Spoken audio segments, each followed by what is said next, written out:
Hello, everyone. Thanks for joining the very first parent masterclass of YouthOrators. The reason for me wanting to do this parent masterclass is because most of the times we talk about the kids, but it's very little or no understanding of how parenting is being changed over the time. Like, why I'm saying this is because when we were growing up, it's a different parenting that we have experienced from our parents, and probably we are modeling the same parenting style of what our parents taught us and what we have seen them. And that's quite natural. It's nothing wrong or right about it, but there is always something for us to learn and improve. And it's not like parenting is something that we know before we become a parent. Madhuri, you can unmute yourself and let me know if you agree with this or you have other opinion. We can keep it more discussion way, as much as I would want to share my things which I would want to share. But yeah, how do you see the parenting style of yours? Is it very similar to what you have modeled from your parents, or have you adapted something as you have understood how things are? For me, it is actually basically it's a mix. I adapted a new style, and as well as I remind myself like what my parents were taught to me, Mhm. and how that affected my growth or emotionally blockages I had. So I ensured that is not going to affect the similar effect on my kid. So I want to grow him naturally, how he wants to grow. But certainly, if he has something, then definitely I will go and guide him, or I'll take some resources. If I am not able to do something else, then I will bring that resources to him so that he can pull up from there and he can start growing there. Certainly, there are two different aspects in my knowledge, like personal and at the same time his career thing.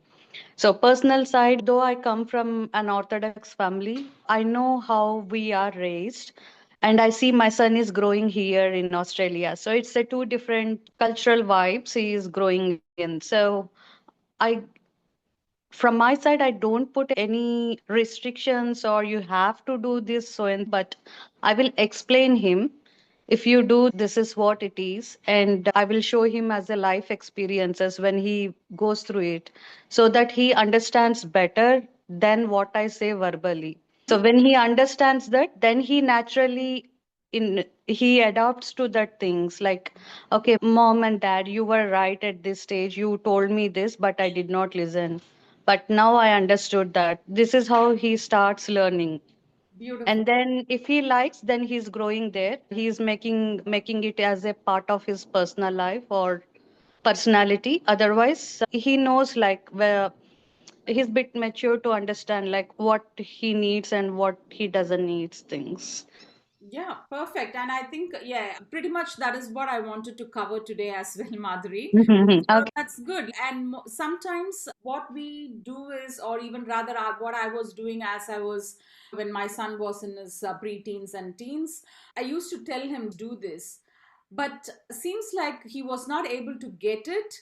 The reason I didn't understand the reason why, I felt like, okay, maybe he's not paying attention or focus, but it's not about them not paying attention or focus. I understood in a very later stage, but Mhm. regardless of whether we understand it in a later stage or not, as long as I believe, as long as we are alive and being a parent, regardless of the age of the child, now he's 24, but still when we adapt to certain things of understanding how as a parent we need to be, it helps them at later stages in their development as well. So that's what I have understood. It's not that, oh, they have grown up, so it's no point in me doing anything or saying anything. They role model us in many, in all throughout their life. That's what I have understood. Now, sharing my personal experience into this is, I was role modeling my mom unknowingly. Like, even to put a term, like I'm role modeling her in many things, the way she talks or how she cooks, or even how the way she took care of her health. And in my own journey and in with my own maturity and experience, I've understood, okay, I have taken these things which is helping, but there are certain things which is not helping me, and that is particularly on the aspect of taking care of health. So I then have to adapt something new for myself, which then it's actually inspiring my son and he inspires me in turn. So it's very mutual. It's rather than coming from just a parent to the child, now it's become very mutual as they grow up, and I think that's where the healthy relationship actually starts flourishing. Now the one thing what we are going to focus here in this masterclass is, as you mentioned, Madhuri, we show them, we give them the resources, yes, but also in terms of communication, because youth orators is more about communication aspect. So in terms of communication, what are all the things that we do in terms of, say for instance, if they ask something, what do we, so they say, okay, I'm not clear with this, or I'm not sure of what is happening here, what do we generally do? We start explaining, aren't we? We start explaining things to them, and we say this is the right way, or this is the way to do, or we show them the way, thinking that would be the path to for it's like demonstrating. We are not demonstrating, we are actually giving them the answer. If that is the case, it takes a while for them to adapt. Have you experienced that, Madhuri? Like when we say anything verbally, rather than actually demonstrating it ourselves, it takes a while for them to understand what we are exactly trying to tell them. Have you experienced that? So, yeah, definitely I have experienced that because as I see my background as well, I come with my mom's thing, and there are some barriers like where I see like when during my studies, they used to force me to study. Like I did not enjoy my childhood like the way I want to. Hmm. So that makes me understandable because of their lifestyle, their busy days. It's completely understandable. But now, I wanted my son not to grow in that manner. So that's where I changed my parenting style, or even within myself, I changed a lot. I don't want to replicate that. And I was trying to see what exactly I want, what I feel, and I observe all those emotions, whether it is giving me a happiness or peace. Is these are the things I take it to myself. Now, I wanted this similar approach for my son as well, to understand what exactly he is, what he wants, and all those things. So whenever he comes back with something, a complaint, or if he is not happy, then I try to understand what is the source, and I make him to understand the base, actually what happened. Go for an analysis, do your research, what happened. Is it with the people, or is it with the situation, or is it within yourself, your emotions? So just try to understand those things, and from there, what happened is what the situation we explore, and from there we identify the steps, whether we need to rectify from our end, or it is an impact of others which impacted your mood or your emotions. So all those things we analysis from the root cause, and we come to a conclusion that, okay, you all, as a parent, you already told me, but I went through this, I will learn from here onwards. Or there might be a solution, okay, so this is what happened. If I would have reacted in other way in this situation, it would have come out in another output. So these are the things which we do at home with my son, myself, and my husband. We sit together and we do this analysis root cause, and we come to a conclusion, Indu. Yeah, brilliant. Yes. That's analysis or reflecting on what is happening. So we are more aware of what it is. As you rightly mentioned, Madhuri, whether it's the emotion that we already have, or is it their sort the other person's behavior or the situation itself. So we understand that, and then we understand how to then handle those situations. Now, most of the times, parents in general, we expect a lot from the kids, in the sense of personally for them to be disciplined in certain things, or as a house culture, like every home has its own culture, in the sense like, okay, we follow these things, and then we ask, or we rather expect our kids to adapt into that. Now, until a stage, probably there isn't any questions asked. Maybe after, or probably in the pre-teens or even in their teens, we can see there is a shift in their behavior towards the same thing what we have been doing from their childhood. Now, why is that? Because that's the time they are actually trying to create their own identity. And so this is very natural, and I have seen many families where that's where they have this, it's not difference of opinion, or rather they're trying to bridge that gap, but in a very different way, rather than an approach that is conducive for both parents and the kids. And one thing is, keep emphasizing what the parents aspect, rather than trying to understand what the child is actually trying to do or trying to say, or why is that they, whether they don't want to do, or they want to do something where the parents are not acknowledging or approving it. Now, having said that, as you rightly mentioned, we all have our childhood stories. The parenting, when they did, say for instance, when our parents did, they did from their perspective, from their awareness and that situation. As we grow, we then understand, okay, this served me, this is not serving me. And that's when we are trying to work on ourselves to make things good for personally as an individual. And then if you're a parent, we are trying to see, okay, now I don't want the same thing for my child to go through. Now the irony is, even if our parenting style has changed, it doesn't mean that our child will not have a say that when I was growing up, these things happened, which actually is has given me a block. And that is what happens every generation to generation. And there is a forum where all these professionals were there, and they were talking about what's the emotional blockage, and where you're feeling stuck, or where you're hiding yourself from.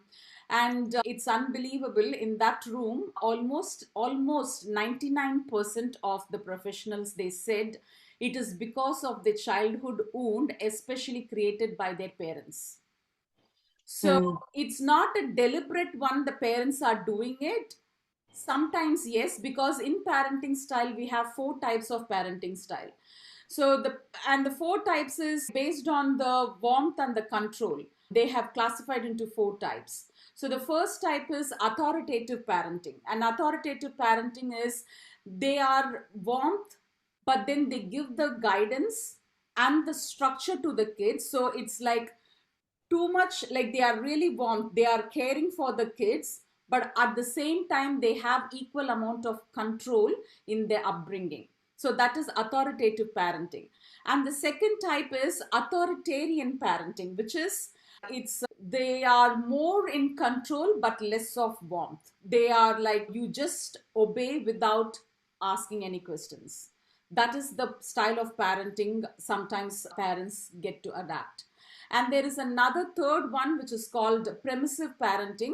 It is more about very warmth and less controlling. So it's friend type of a thing. Mostly they say, when my child is in his or her teens, I tend to be his or her friend, which means you're caring and you're guiding, but there's no control. Saying, okay, do this, rather than what's your opinion? Let me hear about it. So that's, we trying to adapt it at the later or earlier stages. How we start, probably it's more on the authoritative style, where we are really caring, at the same time we are really controlling. Why? Because we don't want our kids to get hurt. So especially in their developmental style, when they are a toddler, we say, okay, don't eat this, eat only this. And all those things, whenever we use the word don't, it just goes and lands straight in their brain, because the child's development starts from the age of 0 to 7 years. So as they are born, whatever we do, they are not able to talk or say anything, but they can sense through everything that what we are doing as an adult, as a mother especially. So we change our parenting style from time to time, and there are parents who are not able to adapt as well. So I believe, in through my experience and what I have seen, most of us starts from the authoritative parenting style, where we are really caring, at the same time we are more controlling as well. And so I think that's where we tend to start, and then we probably get into the permissive. And the fourth style of parenting is neglectful.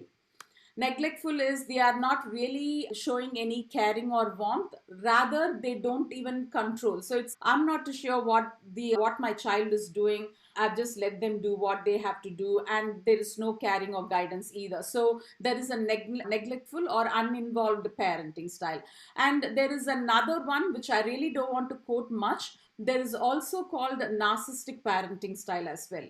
And that is where people get really damaged. And you can see, I'm not trying to classify it to a particular zone, but the number of episodes or the real stories that I have heard from the US, including Tony Robbins, what he had gone through is a bit of a narcissistic parent, because I believe he says his mom was alcoholic, drug addicted, and she was not taking care of the kids basically. And he was in his teens, had to really stand up for himself and for his mom. So the people, when I say all these things, not necessarily we all do because we want to be that, because of the lack of awareness of how we should be, so then we are able to bring the next generation in the best way. There's the lack of awareness and lack of education and support system. And I think that's where we all tend to fall into different buckets like this. But having said that, now say for instance, if we are into this permissive parenting style where we are caring but we are not controlling, now if we want to adapt into that style of parenting, and it is important being as a friend, less of a parent who is controlling, I believe the language, the words that we use is very important. Especially being a parent and stepping into as a friend role is a very tricky and very risky job as well. Why? Because when they open up, thinking that we are their friend and they are opening it up, we sometimes tend to go into the parenting role and then we try to correct them, thinking that I'm as a friend, I'm able to say. No, that's when you are putting a hat as a friend, then your job, or as a parent, our job is to just be a good listener. That's it. There's no giving suggestions or going about it or telling them what to do. Sometimes that's the mistake parents do. I'm trying to be your friend, but I'm giving you as a friendly advice. That's not what the child is expecting. A friend is a good listener. That's it. And so put the lid on that. So a friend, being a friend, a good listener, there would be an opportunity where you can step into as a parent, and knowing from where, which angle the child is coming from. And as a parent, then you can tell, hey, listen, now I'm talking to you as a parent. This is what has happened for you, and I understand that. Now, let me ask you the right question. So, in the permissive parenting style, being a good listener is important, and then asking them the right questions so then they find the answers rather than we giving them the solution as to how you can handle this. And I think that's where most of us miss the bus. And so I want to emphasize this because as a parent, yeah, we go through a lot of things. And also, I think it is for us to understand that we have not taken this role or we have not performed this role earlier. So each day is a new parenting day. Say, for instance, if your child is at 12 years old, 12 years old and 7 months, and then 3 days. The next day is 12 months, sorry, 12 years, 7 months, and whatever the next day is. That day is a new parenting day for you because you have not seen what would happen, or what you, we can't anticipate anything, just like life. But then we think ourselves like, oh, as a parent I should know everything and I should be in 100% control of everything. That stresses us a lot unconsciously. Do you agree with that, Madhuri? Oh, yeah, definitely. Yeah, so I think for us to understand that's okay as a parent, we can sometimes go wrong and we can be vulnerable, and it is okay that we don't know many things to admit to ourselves. That is okay. And once we understand, or once we come into that neutral point, then it is easy for us to adapt into the next layer as to how we would want to project ourselves to our child. So because I learned this from this lady, she's a very remarkable lady, she's in US, and she's a beautiful orator and a communicator, and her name is Lisa Nichols. She says every birthday she tells her son, I'm sorry, and thank you to her son. Why? Because sorry, because she has not parented when he turned, I think, 17 years old. She said, I'm sorry, I could have done mistakes when you were 16 years. As a mom, I have not raised any 16-year-old son. So for me to learn, and whatever the parenting I have done, if you would have gone through some strange things in our relationship, it's only because I'm not used to it. And then she said, thank you for the opportunity for her to learn how to be a better parent. So in the next year, she will implement all those things. And I thought that's really good. That's really nice. So we can try to learn and adapt few things from people who are in that great space. Yeah. So being a good listener, which means we are not going to, because, and I think as humans, we have this tendency when someone says something, we want to have the answer really ready for us to deliver them. Even before someone is completing a sentence, we jump in, hey, then why don't you do this? Why don't we do that? And that's the basic curiosity, but it's not going to serve anyone. Even in our workplace, that's not going to serve anyone. So rather than we coming up with solutions for them at a stage, just be a good listener. And when you have the opportunity to open up, or probably ask them the permission, the child, okay, now I've listened to what you've said. Is it okay, or is this the right time for me to talk about this? Shall we discuss about this? And if they say yes, then have the discussion. And when I say discussion, ask them the questions. Ask them the right questions so they can get to find their own answers rather than giving them the answer. You know what? If I was you, this is what I would do.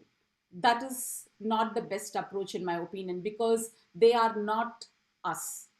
They are, yes, they are our child, but still they are an individual. They have their own opinion, and especially I think in the teens and the preteens, they are starting to create their own identities. Let's raise a kid where they are confident, and when we give them the questions, even if they come up with a wrong answer, they will learn, and that gives them the control of their own life rather than feeling like I'm in the back seat and someone is riding me. That is where they lose the confidence. That is where they feel like, okay, when in a real lifetime situation, they don't know what to take, because decision making is something a very important skill.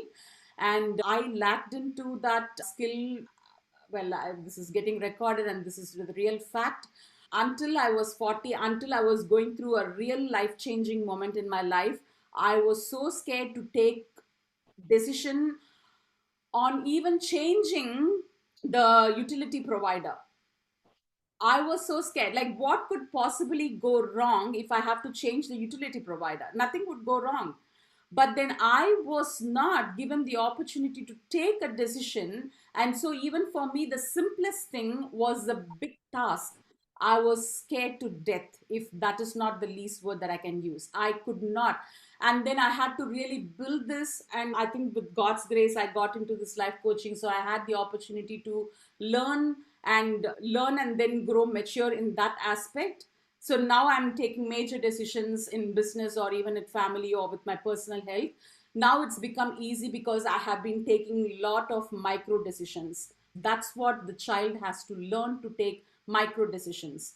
And because I was like that, my son, for a very long time, even if I ask him, what would you like to have? He struggled to answer.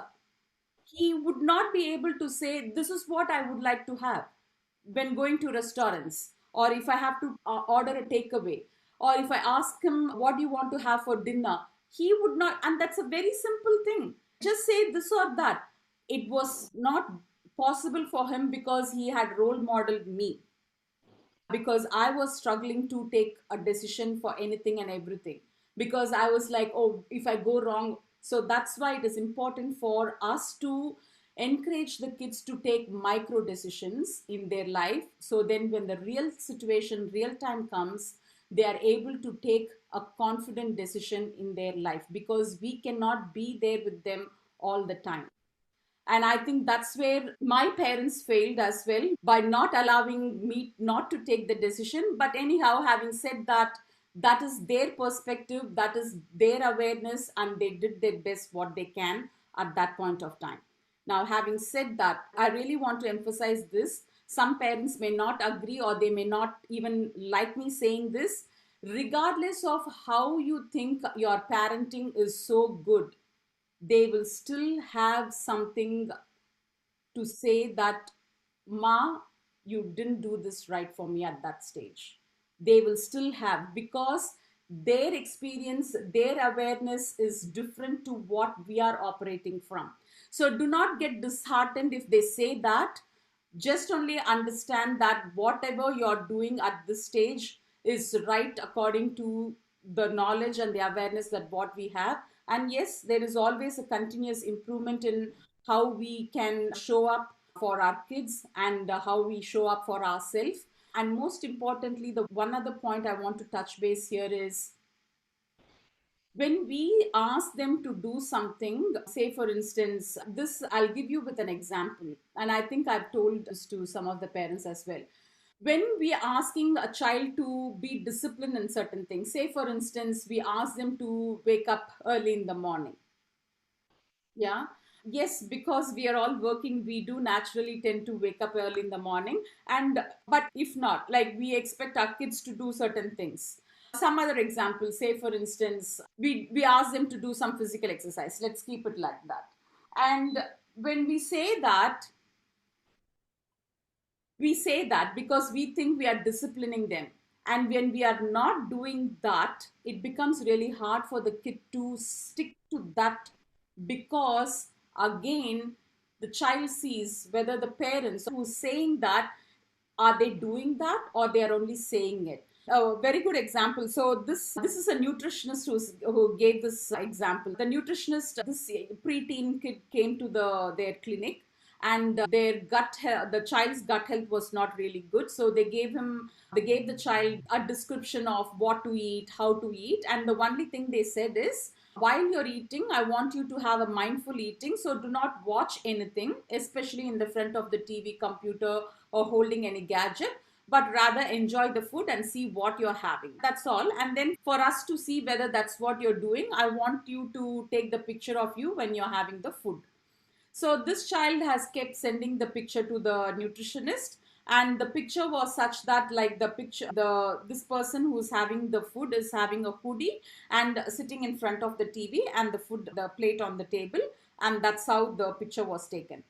And every day the photo was sent to the nutritionist, and the consultation day came, and the child went to the nutritionist, and the nutritionist said, okay, you ate all those things very well, but the one thing I told you, that's a very most important thing, where I asked you not to sit in front of the TV, and I'm a bit disappointed about that.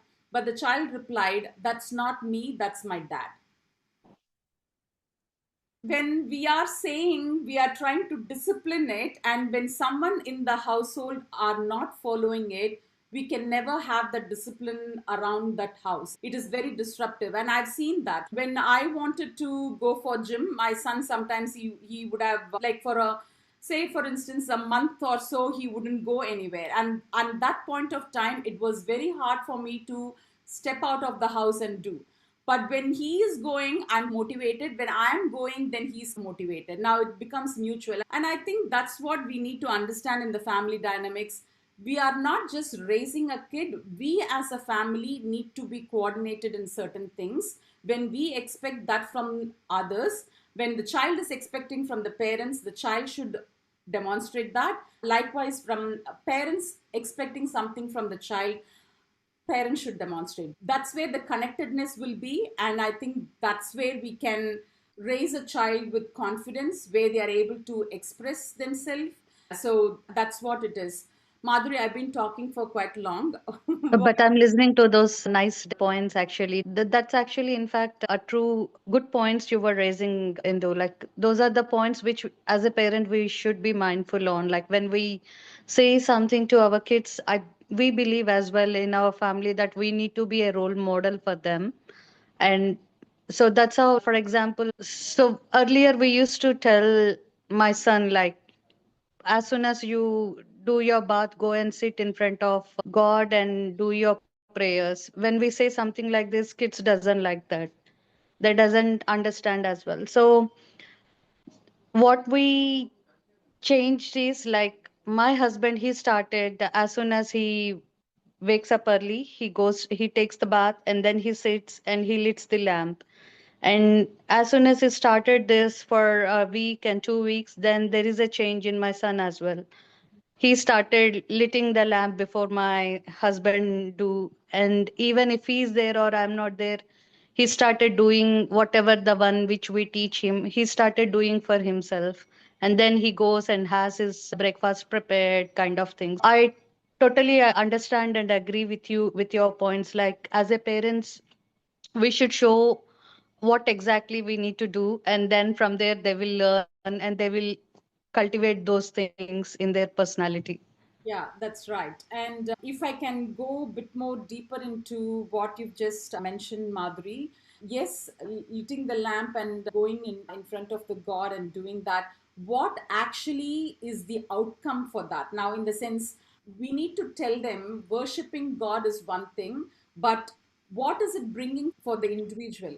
You align yourself, like you bring the positivity into your mind and body at the start of the day. That is what it's going to radiate throughout the day. So lighting a lamp is just an action, right? Like For what? me, it is more of like discipline. In the I'm teaching my son a discipline that actually, regardless whether he's following that ritual or not, but it's an discipline he's cultivating within himself. That discipline will help him in his personal and as well as career wise, like organizing. Whenever you mention few topics related, organizing, planning topics, so this actually helps him as well in putting this discipline in his daily day to day activities thing. And also he listens what we say, so that actually makes us easy to help him to go towards like happy and peace. That is the ultimate thing. So we try to teach him in different things on different activities. Sure, makes sense. So yeah, I was just telling, give them the outcome of what they are doing as well. So living is discipline, like regardless of whether it's rain or shine, you do certain things that's going to make it. Like they say, like when I go to the PT, they say he says it is not easy for me to go for the gym every single day. But then I ensure that I go there regardless of whether I work out for one whole hour or is it just 10 minutes, but I will just definitely go to the gym. And when I go there, then my body and my mind tells what how much or how can I do things, the workouts. So the discipline is to get into that, and what then happens is not in our hands. So that is very important. So as you rightly mentioned, yes, there are certain activities that we do regardless of how we feel, what our mind says, whether it's low mood or high mood. You do things and that becomes your way of life, which is very true, very true. So yeah, I think we touch base on few things about what are the types of parenting style, and if we are to be a less control and more friendly parent, giving them the warmth and care. Three things to be mindful. One is to be a good listener if you're having the friend hat, and as a parent ask them questions that gives them the understanding of what is the right thing for them to do, and the choice of words that we say. Don't do this, do that. Rather, do you think is it good for you to do this? And when we ask them, they get okay. And even if they go wrong, that is where we are allowing, it's not we are allowing, that's where they learn where, okay, this is working for me, or the decision that I took back then, it's not really working for me. They will be they will then understand how to work around things for themselves. And I think allowing them or giving them more opportunities to take micro decisions in their life is very important as they grow up. So these are the three things I wanted to actually touch base on. I'm not too sure how clear I was in delivering my message, but It was crystal clear. okay, thanks, Madhuri. And for those parents, if you're watching this replay, do let me know what's your feedback, what's your thoughts are. And for I would want to keep going with this masterclass at least once in a month. And it's only because I think I could also understand, like, when we come into this forum, as we go, I believe other parents can join us live as well. When we do, then we can understand, I can personally understand where your kids are at. Are they able to communicate? Are they behaving in a certain way? And so then I would then able to coach them or guide them when they are in the class, or when I have the opportunity to sit with them one on one, especially during the Sundays as a comp of class where they are not able to attend the regular ones. I would then talk to them one to one on these topics. Thereby, we can, it's not just on the parents. I want to be a part of their success as well. And so I'm just doing it just for the benefit of the kids. There's nothing much. So you all can then tell me what is it that you would want me to focus on, and then I will gather some information and then we can discuss on that as well. So I think we are in a good space to finish this. Madhuri, do you have any questions or any thoughts or any feedback? I'm happy to take. No, actually, it's a nice session today we had. It gives me a reminder back again, like where I am, what exactly I'm doing, and yeah, listening to the parenting styles as well. I was watching myself, like which category I am in, what is the combination and percentages I was in. I have taken few points you were mentioning about the third parenting style. It was nice to hear from your end on those particular things which I wanted to focus more on, probably to enhance my parenting style. That's good. That's good. No problem. And likewise, you people are investing on this particular program, Youth Orators. If you have any suggestions or feedback for me, how to make the class more effective for them, I'm happy and I'm open for the suggestions as well. It's not I'm doing it, I know how to do things like that. I'm not operating from that aspect at all. So do let me know if you have anything that you want me to improve on or want me to include on anything, things like that. Certainly, Indu. All right. Thanks, Madhuri. And thanks, everyone who are watching this replay. And as I said, do provide the feedback and give me some suggestions on what topic we can cover for next month. And we can take it from there. Sure. All right. Thanks, Thank Madhuri. you so much. Yeah. Thanks, Indu. Bye.